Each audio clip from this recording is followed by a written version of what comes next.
En primer lugar, sí quisiera felicitar al Procurador Federal del Consumidor en México por esta iniciativa de juntar a las autoridades y a las organizaciones no gubernamentales de México, Estados Unidos y Canadá para tener un diálogo sobre el papel del consumidor, el papel de la autorregulación y el papel de las autoridades en un mercado cada vez más integrado, por supuesto, y cada vez más complejo y dinámico. Así es que pues me da mucho gusto estar con ustedes, espero no espantarles el apetito ahora que están comiendo, pero de todas maneras buen provecho. Yo traigo una presentación donde pues traemos un poco la visión institucional de Conméxico, de cómo vemos la autorregulación, el papel que juega en la industria en la que nosotros estamos insertos y algunas experiencias de autorregulación en México, sobre todo en el sector en el que está Conméxico, que estoy seguro que son bastante similares a lo que está sucediendo en otros mercados y que creo que puede ser un buen ejemplo y un buen principio para tener un diálogo de cómo podemos trabajar juntos y profundizar estas experiencias. Antes de entrar en materia, me gustaría hablarles brevemente de lo que es Conméxico. Conméxico es el Consejo Mexicano de la Industria de Productos de Consumo. Hoy agrupa a 45 empresas, las principales productoras de alimentos, bebidas, tanto alcohólicas como no alcohólicas, tabaco, productos para el hogar, están agrupadas en Conméxico. Somos parecidos, pero evidentemente más chicos y con una membresía un poco más reducida al Grocery Manufacturer Association de Estados Unidos. De hecho, tenemos una relación muy estrecha con GMA, acudimos a sus reuniones de consejo una vez al año y tenemos muchos grupos de trabajo conjuntamente, y lo mismo estamos empezando a hacer con nuestras contrapartes en Canadá y en otras partes de América Latina también. Entonces es una de las organizaciones empresariales en México, yo diría, mejor organizadas y en donde hemos venido, como van a ver más adelante, pues liderando esfuerzos probablemente todavía muy recientes e incipientes de autorregulación, pero probablemente uno de los esfuerzos más importantes de autorregulación en México. Entonces, si me permiten, yo entraría en materia. Tengo una presentación que espero que luego sirva de guión para un intercambio con ustedes. Quisiera hablar de 5 puntos. Uno, cómo vemos los consumidores y cómo está cambiando el consumidor en México, el papel de las empresas en un entorno de una creciente exigencia de que sean empresas socialmente responsables, las relaciones con la autoridad, algunos ejemplos de autorregulación y en particular el papel de Conméxico en eso. La siguiente, por favor. Bueno, esto en parte se lo estamos, aunque no sea pues muy éticos, nos lo estamos pirateando de una presentación que le escuchamos al señor Procurador con respecto a cuál es el perfil de algunos elementos del consumidor en México. Estoy seguro que ya lo oyeron ustedes, pero es una sociedad joven, con consumidores en promedio con menos de 30 años, crecientemente modernizados y con acceso a tecnología y a medios de comunicación, también con una capacidad de compra creciente.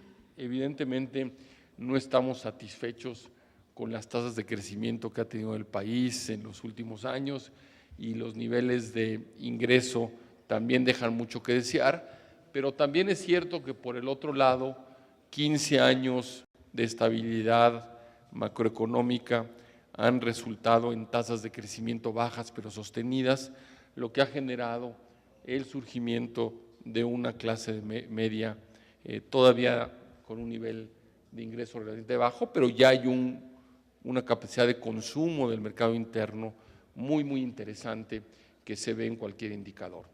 También tenemos, como en otras partes del mundo, sobre todo en el mundo desarrollado, las mujeres jugando un papel cada vez más importante como decisoras del destino del gasto familiar y consumidores pues cada vez más exigentes y por supuesto cada vez más integrados a lo que pasa en otra parte del mundo. Y yo creo que eso es algunos de los cambios más importantes que estamos teniendo en México. La siguiente, por favor. El país, no tengo que decírselo a ustedes porque muchos de ustedes han sido testigos, y no solo testigos, sino actores del cambio en el país, pero sobre todo nuestros amigos de Canadá y de Estados Unidos también hoy están acostumbrados a tener a México como un socio importante. Pues el cambio en el país en estos 15 años ha sido brutal. De un país muy cerrado, no solo en términos económicos, sino también en términos políticos y en términos de discusión pública. Hoy creo que se puede decir con confianza que México es una sociedad muy abierta en todos sentidos. Por supuesto, tenemos mucho por hacer para perfeccionar el marco institucional en el que esta todavía relativamente joven democracia está tratando de encontrar cómo transitar y cómo administrar y hacer frente a los retos que tiene. Pero sin lugar a dudas hoy somos una economía muy abierta, muy inserta en el comercio internacional y en los flujos de inversión extranjera y una sociedad también muy abierta hacia adentro, en el sentido de que hoy es fácil y a algunos incluso hasta les parecerá excesivo el clima de debate político que hay y la apertura política de los medios de comunicación, lo que por supuesto también tiene una dimensión en el consumidor mexicano. Y por lo tanto, pues los productos que hacen las empresas privadas, productos de consumo que se producen en Conméxico, valga la redundancia, pues están ante consumidores mucho más enterados, mucho más exigentes y mucho más cerca de medios de comunicación y medios de intercambio. Pues las autoridades también en México ha habido un cambio muy importante en el marco institucional. Probablemente Profeco es el decano, es la institución decana de estas nuevas organizaciones que hacen frente a las demandas de una economía más sofisticada y más abierta. Profeco, si bien recuerdo, se hizo en el gobierno del presidente Echeverría. Entonces, pues tiene ya casi 30 años o más de 30 años. Pero después de ella ha habido otras instituciones y otros organismos que se han creado y que han respondido a la apertura y a la internacionalización de la economía mexicana. Está la Comisión Federal de Mejora Regulatoria, que tiene como mandato pues asegurar que toda la regulación se haga con el menor costo posible y que pase por un proceso no solo de participación ciudadana, sino también de análisis costo-beneficio. Está la Comisión Federal de Competencia Económica, de también pues relativa reciente creación para responder al reto de tener una economía realmente competitiva que persiga y castiga las prácticas de colusión y anticompetitivas. Tenemos la Comisión Federal de Prevención de Riesgos Sanitarios, que es COFEPRIS. Entonces, en fin, lo que hemos visto en México es que al mismo tiempo que la economía mexicana se iba abriendo y la situación y la sociedad mexicana se iba abriendo, se iba generando una demanda de instituciones públicas que respondieran a los retos de una sociedad más sofisticada, de una sociedad más abierta, de una economía más competitiva. Por supuesto que en estas organizaciones y en seguramente las que nos falta por hacer, hay mucho por hacer, pero creo hoy que el andamiaje institucional que tiene México en este sentido de atender los retos de una economía abierta y una sociedad más participativa han sido uno de los grandes cambios de México en los últimos 15 años, dejando a un lado, por supuesto, al decano de todas estas instituciones que es Profeco. Bueno, a ustedes no les tengo que decir qué es la autorregulación.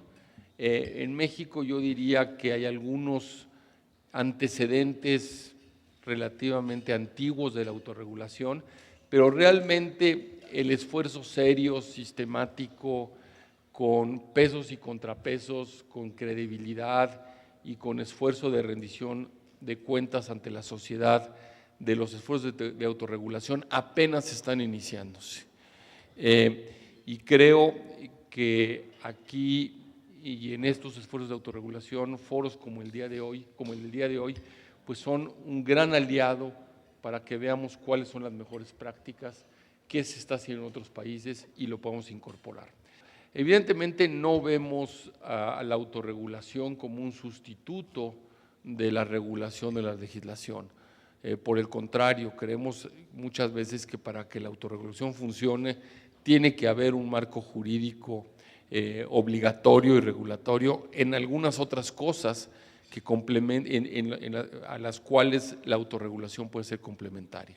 La autorregulación no es sustituto de una buena regulación, pero sí puede ser un muy buen complemento cuando la regulación se vuelve muy costosa o se vuelve muy difícil de estar persiguiendo o tratando de normar conductas o prácticas que a veces es imposible darle su seguimiento cotidiano.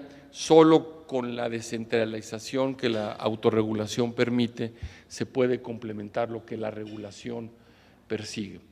Pero nosotros creemos que para que la autorregulación funcione, primero se requiere un código de autorregulación que sea creíble, que tenga dientes, como decimos en México, hacia adentro, que tenga un órgano responsable de vigilar no solo por su cumplimiento, sino también porque se mantenga en la frontera de lo que está sucediendo en otras partes del mundo y que tenga sobre todo, probablemente lo más difícil que a nosotros hemos descubierto en la autorregulación y no es ninguna sorpresa, pues que tenga los mecanismos de enforcement, como dicen los americanos, que tengan los dientes, como dicen en México, para realmente castigar a los que se portan mal.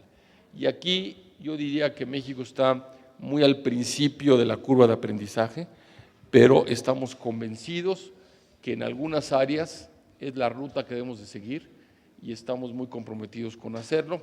Y ahora les vamos a dar algunos ejemplos de los esfuerzos que estamos haciendo en el sector de productos de consumo para fortalecer la autorregulación. Yo diría que hay 3 áreas en las que con México y otras organizaciones empresariales hemos venido trabajando en autorregulación. El primero es publicidad, el segundo es información comercial y el tercero es prácticas comerciales. Y voy a hablar un poco de cada uno de estos. La siguiente, por favor.